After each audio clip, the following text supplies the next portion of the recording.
Hadirin, ibadah itu taqarrub, mendekatkan diri kepada Allah. Allah berfirman dalam hadits qudsi, "Wa ma taqarraba ilayya 'abdi bi syai'in ahabbu ilayya mimma aftaratu 'alaih." Dan tidak ada satupun amal ibadah yang dikerjakan oleh hamba-hambaku dalam rangka mendekatkan diri kepadaku, bertaqarrub kepada diriku, yang lebih aku cintai dibanding amalan yang aku wajibkan atas dirinya. Ibadah itu taqarrub, mendekatkan diri. Kita melangkahkan kaki kita ke masjid yang semoga Allah berkahi ini, itu taqarrub, mendekatkan diri. Kita duduk di majelis ilmu, itu taqarrub, mendekatkan diri kepada Allah Subhanahu wa Ta'ala. Dan sadarkah kita, hadirin sekalian, bahwa akses untuk bisa mendekatkan diri kepada Rabbul Alamin, pencipta alam semesta, yang menciptakan kita, yang sayang sama kita, melebihi ibu kita sayang kepada kita, itu adalah kenikmatan yang lebih mahal daripada kenikmatan harta dunia. Kenikmatan akses mendekat itu mahal, hadirin. Dan itu lebih mewah daripada materi, lebih mewah daripada uang. Hadirin yang Allah muliakan. Apabila hadirin sekalian orang paling kaya di Pekanbaru, misalnya, jangan senyum-senyum dulu,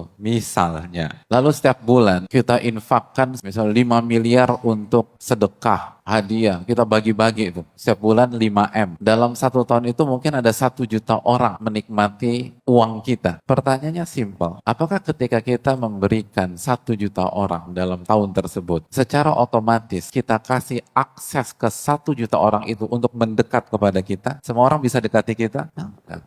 Akses mendekat itu lebih mewah daripada uang, lebih berharga daripada uang. Kita mungkin kasih banyak orang, tapi bisa jadi tidak satu pun dari mereka kita kasih akses mendekat ke kita. Benar kan? Ke keluarga kita. Hanya orang-orang spesial yang kita bukakan akses untuk bisa mendekat kepada kita dan keluarga. Hanya orang-orang baik, hanya orang-orang yang tulus, hanya orang-orang yang ikhlas yang kita bukakan akses untuk mendekat ke kita dan keluarga. Oleh karena itu, sebuah kesalahan dalam berpikir ketika ada orang yang hijrah lalu Allah takdirkan finansialnya atau ekonominya menurun, lalu dia komplain, dia marah, dan dia balik lagi, lalu dia banding-bandingkan dengan orang yang tidak ibadah, tidak berhijrah tapi duitnya banyak. Hadirin, mungkin sebelum hijrah uang kita banyak, tapi Allah tidak kasih kita akses untuk mendekat kepadanya. Sekarang mungkin uang kita nggak banyak, tapi Allah buka akses tersebut. Maka sebuah keanehan ketika kita banding-bandingkan diri kita dengan dia. Dia nggak ibadah kok bisa dapat duit. Dia sibuk dengan dunia kok lancar rezekinya. Ana nggak lancar. Hadirin, akses kita atau nikmat kita lebih tinggi daripada dia.